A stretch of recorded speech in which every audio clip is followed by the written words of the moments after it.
भारत में 10 सबसे मूल्यवान सिक्के कौन से थे? कौन से शासकों द्वारा इन्हें बनाया गया?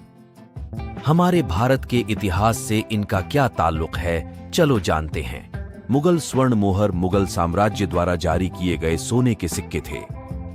वे मुगल मुद्रा प्रणाली की मूल इकाई थे और व्यापार और वाणिज्य में व्यापक रूप से उपयोग किए जाते थे। मुगल स्वर्ण मोहर का वजन आमतौर पर 10 ग्राम होता था और इसमें 98% सोना होता था। सिक्के के एक तरफ सम्राट का चित्र और दूसरी तरफ इस्लामिक कलीमा होता था। मुगल स्वर्ण मोहर को पहली बार शेरशाह सूर्य ने पेश किया था।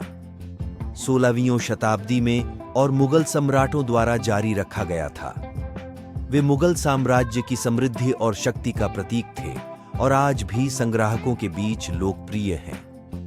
1981 ब्रिटिश भारत का सोने का मोहर किंग जॉर्ज पंचम के शासनकाल का एक सिक्का है। सिक्के के एक तरफ राजा का सिर और दूसरी तरफ सम्राट और महारानी के संयुक्त चित्र हैं। सिक्के का वजन 11 ग्राम है और इसमें 916 सोना है। 1981 सोने का मोहर 300,000 के सिक्के के मुद्दे के साथ एक दुर्लभ सिक्का है। यह संग्राहकों के बीच लोकप्रिय है और अच्छी स्थिति में इसकी कीमत $10,000 से अधिक हो सकती है। हैदराबाद आसफ जाही स्वर्ण मोहर हैदराबाद राज्य द्वारा जारी किए गए सोने के सिक्के थे। वे हैदराबादी मुद्रा प्रणाली की मूल इकाई थे और व्यापार और वाणिज्य में व्यापक रूप से उपयोग किए जाते थे। सिक्के के एक तरफ निजाम का चित्र और दूसरी तरफ इस्लामिक कलीमा होता था। हैदराबाद आसफ जाही स्वर्ण मोहर को पहली बार निजाम मीर उस्मान अली खान ने 1911 में पेश किया था और 1948 तक जारी रखा गया था, जब हैदराबाद भारत का हिस्सा बन गया। वे हैदराबाद राज्य की समृद्धि और शक्ति का प्रतीक थे और आज भी संग्राहकों के बीच लोकप्रिय हैं। त्रावणकोर स्वर्ण फनम त्रावणकोर राज्य द्वारा जारी किए गए सोने के सिक्के थे। वे त्रावणकोर मुद्रा प्रणाली की मूल इकाई थे और व्यापार और वाणिज्य में व्यापक रूप से उपयोग किए जाते थे। त्रावणकोर स्वर्ण फनम का वजन आमतौर पर 4 ग्राम होता था और इसमें 91% सोना होता था।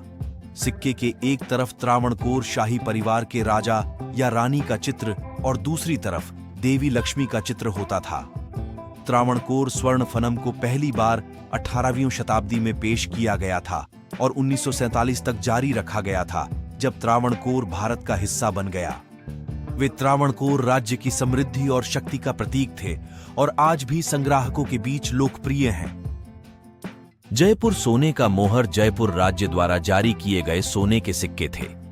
वे जयपुरी मुद्रा प्रणाली की मूल इकाई थे और व्यापार और वाणिज्य में व्यापक रूप से उपयोग किए जाते थे। जयपुर सोने का मोहर का वजन आमतौर पर 11 ग्राम होता था और इसमें 98% सोना होता था। सिक्के के एक तरफ महाराजा का चित्र और दूसरी तरफ देवी लक्ष्मी का चित्र होता था। जयपुर सोने का मोहर को पहली बार 18वीं शताब्दी में पेश किया गया था और 1939 तक जारी रखा गया था, जब जयपुर भारत का हिस्सा बन गया। वे जयपुर राज्य की समृद्धि और शक्ति का प्रतीक थे और आज भी संग्राहकों के बीच लोकप्रिय हैं। यह ध्यान रखना महत्वपूर्ण है कि जयपुर सोने का मोहर कई अलग अलग शासकों द्वारा जारी किया गया था और प्रत्येक शासक के सिक्के की अपनी विशिष्ट विशेषताएं और मूल्य होता था। गुप्त साम्राज्य सोने का दीनार गुप्त साम्राज्य द्वारा जारी किए गए स्वर्ण सिक्के थे। वे गुप्त मुद्रा प्रणाली की मूल इकाई थे और व्यापार और वाणिज्य में व्यापक रूप से उपयोग किए जाते थे। गुप्त स्वर्ण दीनार का वजन आमतौर पर 8 ग्राम होता था और 98% सोना होता था। सिक्के के एक तरफ सम्राट का चित्र और दूसरी तरफ देवी लक्ष्मी का चित्र होता था। गुप्त स्वर्ण दीनार को पहली बार चंद्रगुप्त प्रथम ने पेश किया था और जारी रखा गया था स्कंदगुप्त तक। वे गुप्त साम्राज्य की समृद्धि और शक्ति का प्रतीक थे और आज भी संग्राहकों के बीच लोकप्रिय हैं। मौर्य सिक्के आज भी संग्राहकों के बीच लोकप्रिय हैं। वे प्राचीन भारत के कला और इतिहास के महत्वपूर्ण अवशेष हैं। मराठा संघ सोने का पगोड़ा, जिसे मोहर भी कहा जाता है, मराठा साम्राज्य द्वारा जारी किए गए सोने के सिक्के थे। वे मराठा मुद्रा प्रणाली का एक महत्वपूर्ण हिस्सा थे और व्यापार और वाणिज्य में व्यापक रूप से उपयोग किए जाते थे। एक तरफ छत्रपति शिवाजी महाराज का चित्र, दूसरी तरफ देवी लक्ष्मी का चित्र। बहमानी सुल्तान के सोने के सिक्के का खास डिजाइन और उनकी कला के लिए संग्राहकों की आकर्षण की ओर बढ़ावा किया जाता है। ये सिक्के मध्यकालीन भारतीय सिक्कों के प्रेमियों के बीच बहुत लोकप्रिय हैं। यह सिक्का कृष्णदेवराय 1509-1529 के शासनकाल का है, जो विजयनगर साम्राज्य के सबसे प्रसिद्ध शासकों में से एक थे। सिक्के के एक तरफ भगवान विष्णु की छवि है, जो साम्राज्य के आधिकारिक देवता थे। दूसरी तरफ कृष्णदेवराय का नाम और खिताब लिखा है। इसे उपहार और दान के रूप में भी दिया जाता था। विजयनगर साम्राज्य के स्वर्ण वराह आज भी दुर्लभ और मूल्यवान सिक्के हैं। वे भारतीय इतिहास और संस्कृति के महत्वपूर्ण टुकड़े हैं।